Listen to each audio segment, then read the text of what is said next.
Damos comienzo a un nuevo comentario bíblico expositivo, Servidores de Dios. Quien te habla es Manuel Cornejo. En esta ocasión estaré compartiendo en el Evangelio de Mateo, capítulo 12 y versículo 33, donde dice: «O hace el árbol bueno y su fruto bueno, o hace el árbol malo y su fruto malo, porque por el fruto se conoce el árbol».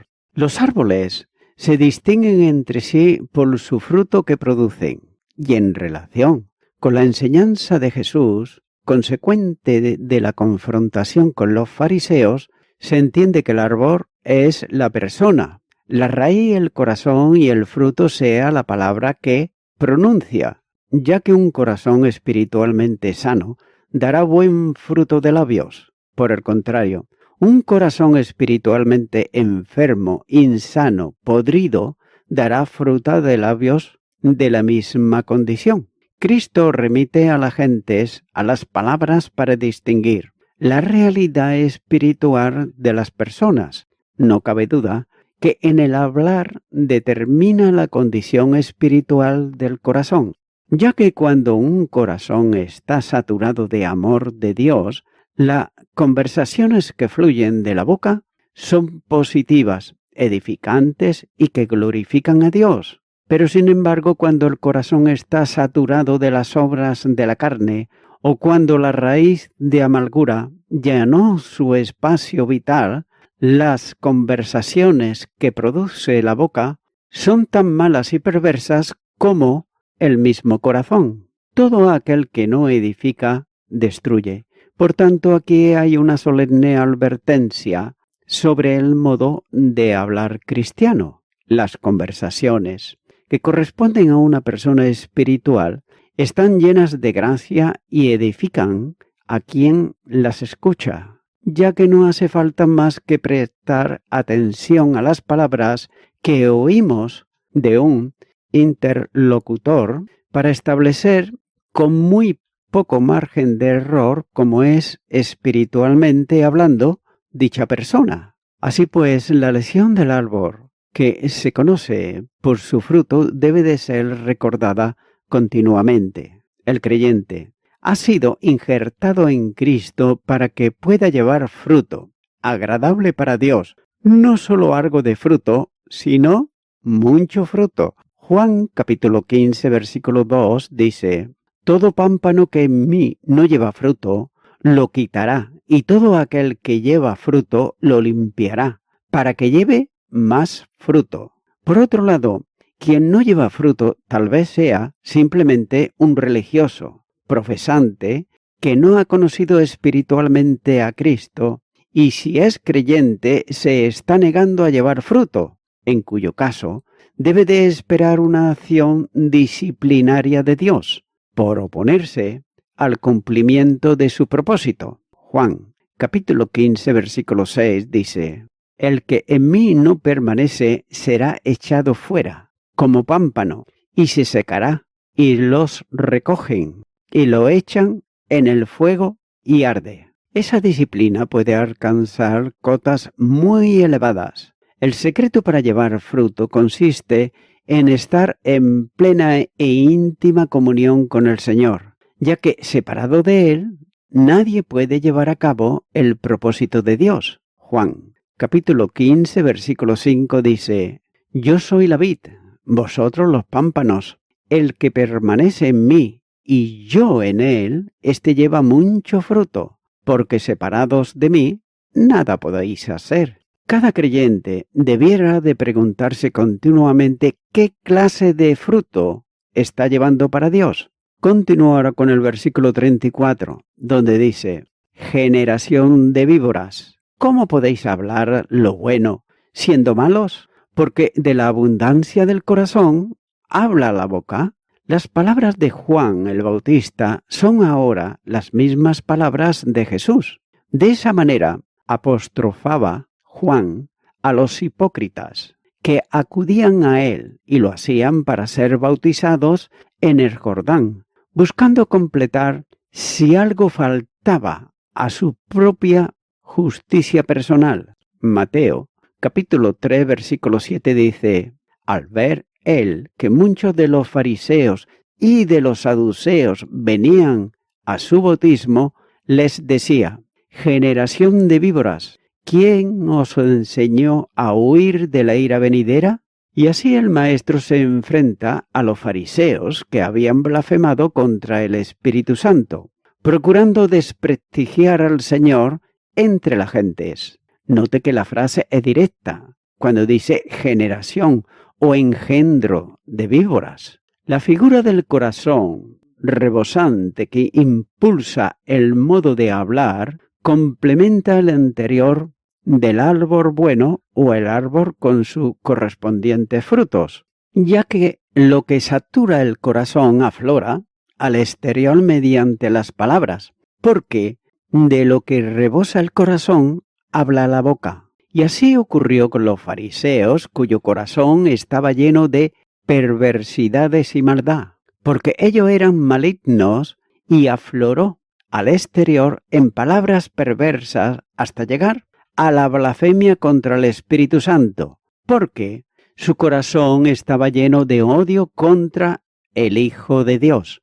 Las palabras de Jesús no constituyen una frase ofensiva, producto de la ira, sino la expresión de la realidad espiritual de aquellos. La palabra víboras aquí tiene el sentido de serpientes venenosas, de cualquier tipo, calificativo en singular que se da a Satanás, la serpiente antigua, y como descendientes de la serpiente tienen veneno propio para matar al inocente. Y es que por esa causa ellos procuraban matar al Señor, siguiendo los propósitos de su padre el diablo. Juan, capítulo 8, versículo 44 dice: vosotros sois de vuestro padre el diablo, y los deseos de vuestro padre queréis hacer.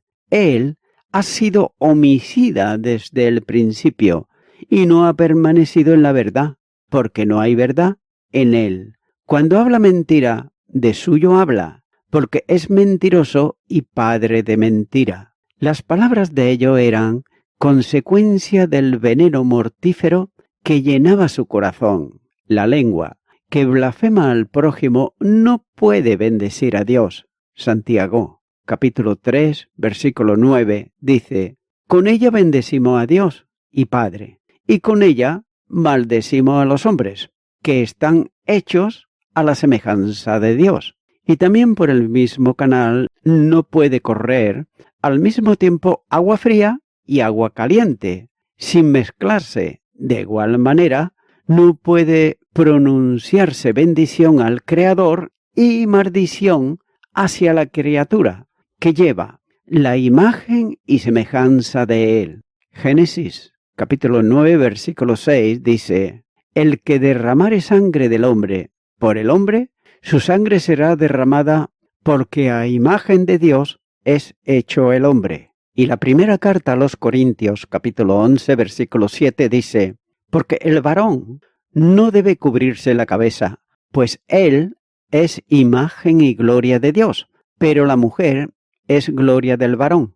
El hombre, aún después de la caída, sigue portando la imagen de Dios. La gravedad de tal acción es bien notoria, ya que maldiciendo a la criatura que lleva la imagen del Creador, se está maldiciendo también al Creador, pronunciando bendición y maldición sobre el mismo ser. Y note que mayor gravedad aún si se trata de un hermano en Cristo.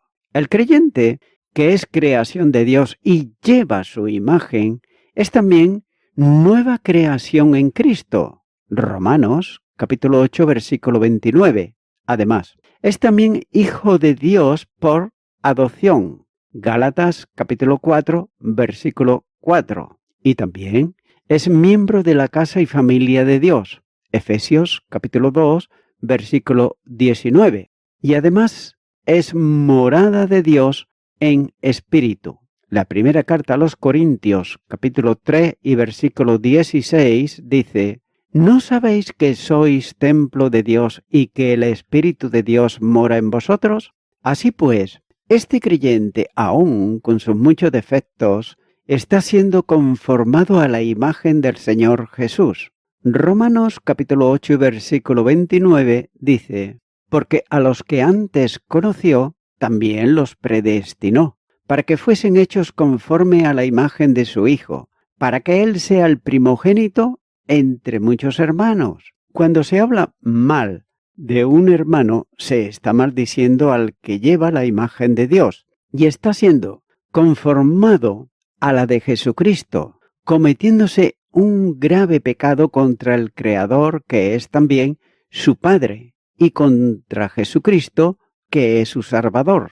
Cuando el corazón está lleno del Espíritu y la gracia de Dios satura el corazón, las palabras estarán siempre sazonadas con sal para dar gracia al oyente. Colosenses capítulo 4 y versículo 6 dice: sea vuestra palabra siempre con gracia, sazonada con sal, para que sepáis cómo debéis responder a cada uno. Continúa ahora con el versículo 35, donde dice: el hombre bueno del buen tesoro del corazón saca buenas cosas, y el hombre malo del mal tesoro saca malas cosas. Una nueva ilustración completa la enseñanza, ya que si antes era un veneno escondido, ahora es un tesoro escondido o un depósito. El carácter del hombre se manifiesta por lo que saca del corazón, de lo recóndito de su personalidad,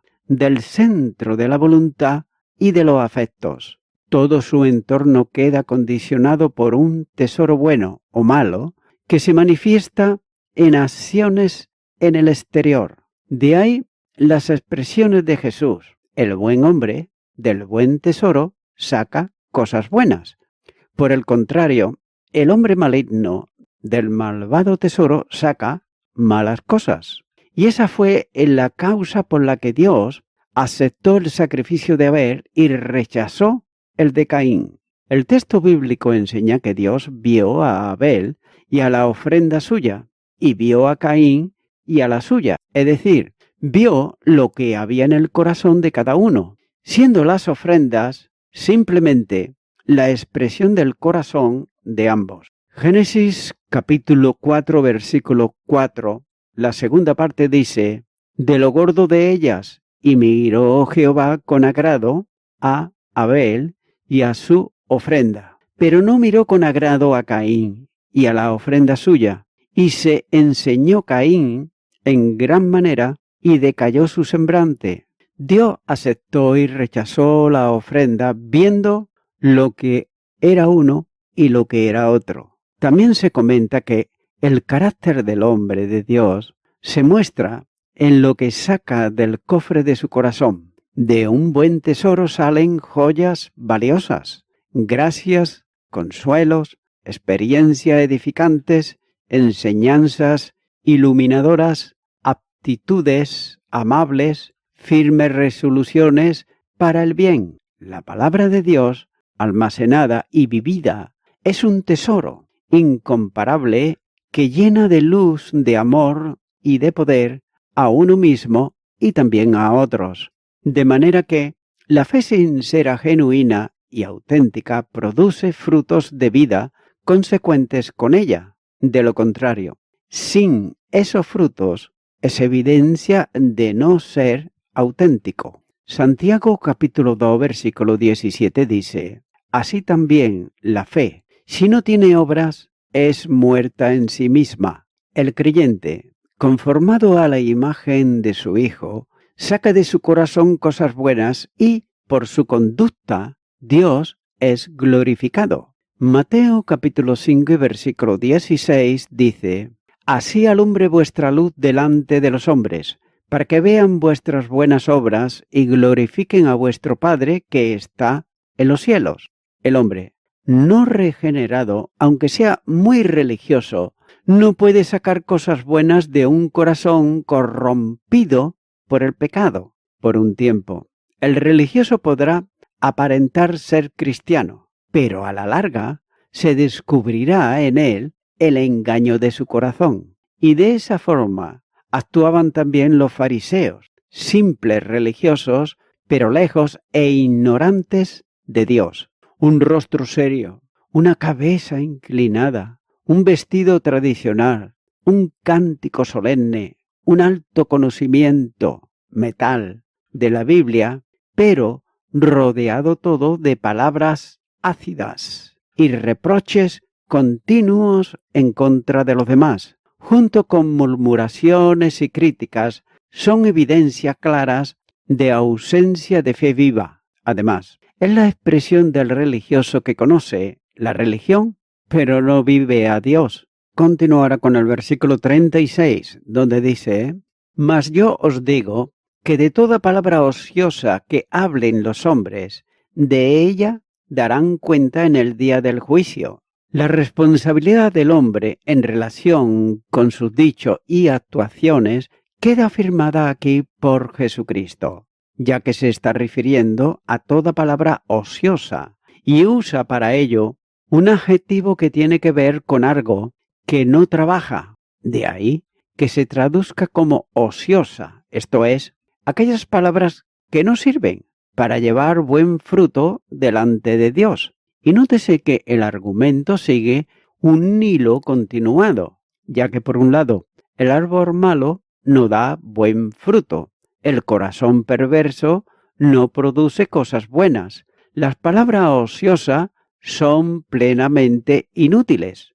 Sin embargo, la inutilidad de las mismas acarrea la responsabilidad personal para quien las dice. Son aquellas palabras que no aprovechan ni al que las pronuncia ni al que las escucha. Las palabras improductivas son la manifestación de un corazón que está vacío de contenido. Estas palabras que salen al exterior y que son inútiles, vanas, vacías, ociosas, son pronunciadas por los hombres y generan una responsabilidad penal para quien las comunica, porque expresan la condición íntima de una persona. Además, estas palabras entran de lleno dentro del aspecto de las corrompidas que no edifican.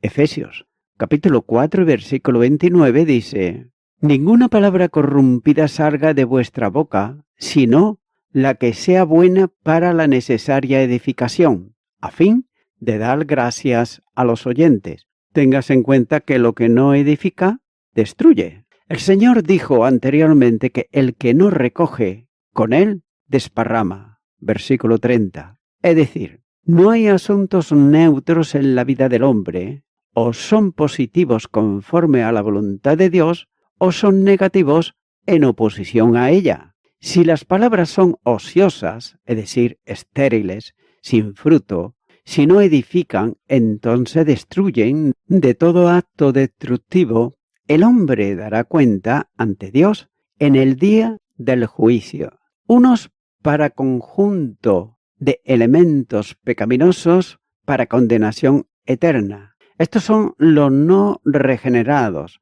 los impíos, que comparecerán ante el juez supremo en el trono blanco de Dios. Apocalipsis capítulo 20 versículo 11 dice: Y vi un gran trono blanco y al que estaba sentado en él, de delante del cual huyeron la tierra y el cielo, y ningún lugar se encontró para ellos.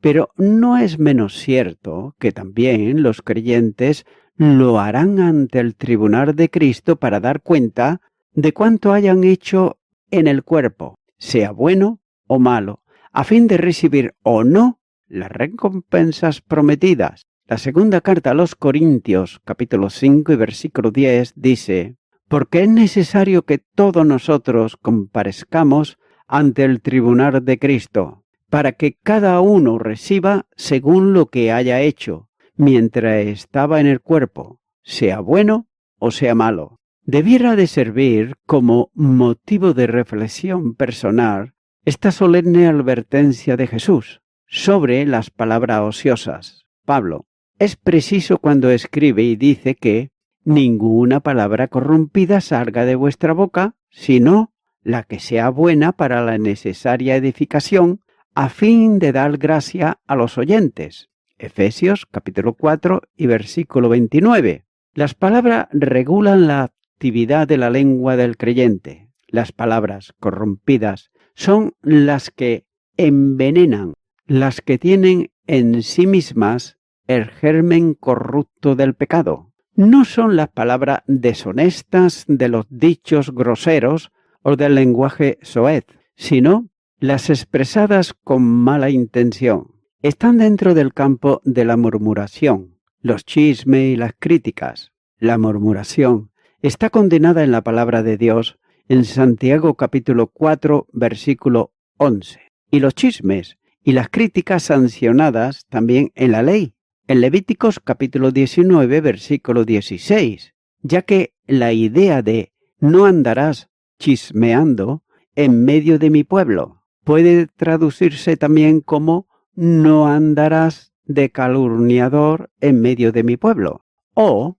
como no andarás difamando a tus conciudadanos. La maledicencia tiene que ver con hablar de los males de los hermanos con ánimo de desprestigiarlos. El hablar del cristiano con un corazón lleno del Espíritu es resueltamente distinto, porque es edificante. Todo cuanto no edifica destruye, y por tanto el hablar del creyente debe de ir orientado a la edificación. Romanos capítulo 14, versículo 19 dice: Así que sigamos lo que contribuye a la paz y a la mutua edificación. Una solemne advertencia debe de servir de dique contenedor al mal hablar. Cuando dice: ¿no sabéis que sois templo de Dios y que el Espíritu de Dios mora en vosotros? Si alguno destruyere el templo de Dios, Dios le destruirá a él,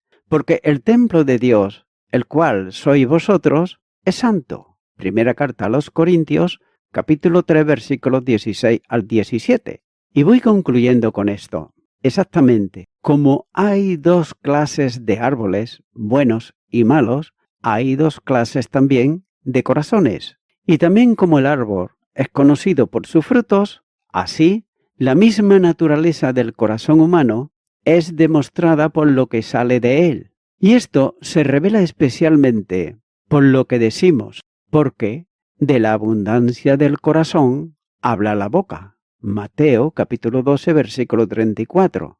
El corazón malo de los fariseos quedaba revelado por las palabras blasfemas que habían terminado de hablar. Amigo y amiga oyente, seguramente que toda persona se ve a sí misma como una persona que tiene un corazón bueno, pero sin embargo la palabra de Dios nos dice en Jeremías capítulo 17 y versículo 9: engañoso es el corazón más que todas las cosas, y perverso, ¿quién lo conocerá?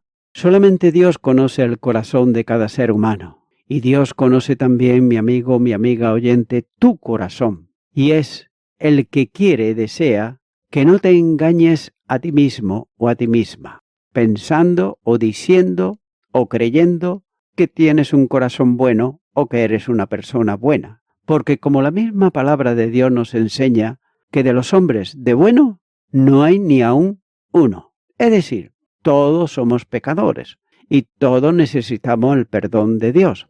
Es por eso que mi amigo, mi amiga oyente, si aún no has recibido el perdón de Dios, si aún no has creído en Jesucristo el Salvador, ahora puedes hacerlo. Puedo guiarte en una oración de fe. Para ello repite conmigo y di, ahí a donde estás: Señor Jesucristo, he pensado siempre que he tenido un corazón bueno hacia las personas, pero tu palabra me muestra que mi corazón es engañoso y también muchas veces perverso, y que no me lo conozco a mí mismo, pero tú sí que me lo conoces. Por ello ahora vengo ante ti en arrepentimiento sincero, pidiéndote perdón por todos mis pecados, y te recibo a ti, Jesucristo, como mi único y suficiente Salvador.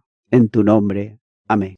Amigo y amiga oyente, si tú has hecho esta oración de corazón, te recomiendo que comiences a orar a Dios, en primer lugar, en el nombre del Señor Jesucristo. Orar a Dios no es rezar, sino que es hablar con una persona. También te recomiendo que leas la palabra de Dios y lo hagas a diario. Comienza, por ejemplo, con el Nuevo Testamento. Y también, por último, te recomiendo que para que puedas crecer espiritualmente, te congregues en una iglesia cristiano-evangélica, donde se predique, se enseñe y se practique la sana doctrina y la palabra de Dios. Congrégate ahí y con el tiempo podrás crecer espiritualmente y también servir al Señor Jesucristo. Que Dios te bendiga. Y a toda la audiencia.